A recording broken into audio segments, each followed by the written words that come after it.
ఏడగరానా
이건 봐요.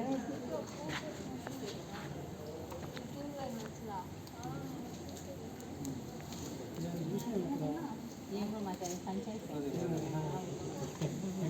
ఉంటుంది కదా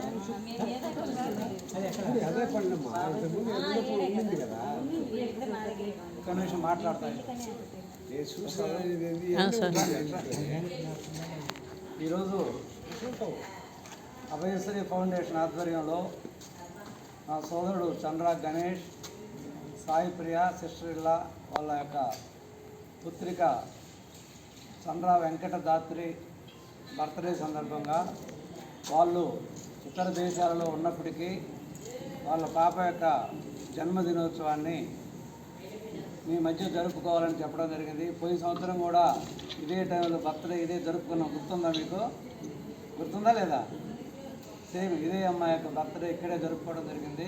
మళ్ళీ ఇదే సంవత్సరంలో ఈ మే 22వ తేదీ వెంకటదాత్రి జన్మదిన కార్యక్రమాన్ని ఇక్కడ జరుపుకోవడం చాలా సంతోషం. కాబట్టి వెంకటదాత్రికి మరొకసారి అందరూ హ్యాపీ బర్త్డే శుభాకాంక్షలు మీ అందరి తరఫున నేను చెప్తున్నాను. తర్వాత వాళ్ళ తల్లిదండ్రులు ఇద్దరికి కూడా ధన్యవాదాలు తెలియజేస్తున్నాను. ఎందుకంటే ఈ బర్త్డే జన్మదిన శుభాకాంక్షలు ఇటువంటి కార్యక్రమాలన్నీ కూడా ఈ ప్రభుత్వ పాఠశాలల్లో ఉన్నటువంటి హాస్టల్స్లో ఉన్నటువంటి బాలబాలికల మధ్య జరుపుకోవడం ఎంతో ఆనందదాయకం. ఇదే విధంగా అందుబాటులో ఉన్నా లేకపోయినప్పటికీ మీ తరఫున ఇటువంటి కార్యక్రమాలు చేయడానికి మా అభయశ్రీ ఫౌండేషన్ అనేది ఎప్పుడూ ముందు ఉంటుంది. కాబట్టి మీరు ఎక్కడున్నా కూడా మీ ఇంట్లో మీ పిల్లల యొక్క జన్మదినము కానీ అదేవిధంగా మీ పెళ్లి రోజులు కానీ ఇటువంటి ఏ కార్యక్రమాలైనా కూడా మీ తరఫున ఏదో ఒక అనాథాశ్రమంలో కానీ లేదా ప్రభుత్వ హాస్టల్స్లో కానీ మీ తరఫున మేము చేయడానికి ఎప్పుడూ ముందు ఉంటాము. మీరు కూడా 10 మందికి సహాయం చేసినట్టు అవుతుంది. కాబట్టి వీళ్ళని ఆదర్శంగా తీసుకొని మా స్నేహితులు అందరూ శ్రేయాభిలాషులు కూడా ఇటువంటి కార్యక్రమాలు చేయడానికి ముందుకు రావాల్సిందిగా కోరుతున్నాను.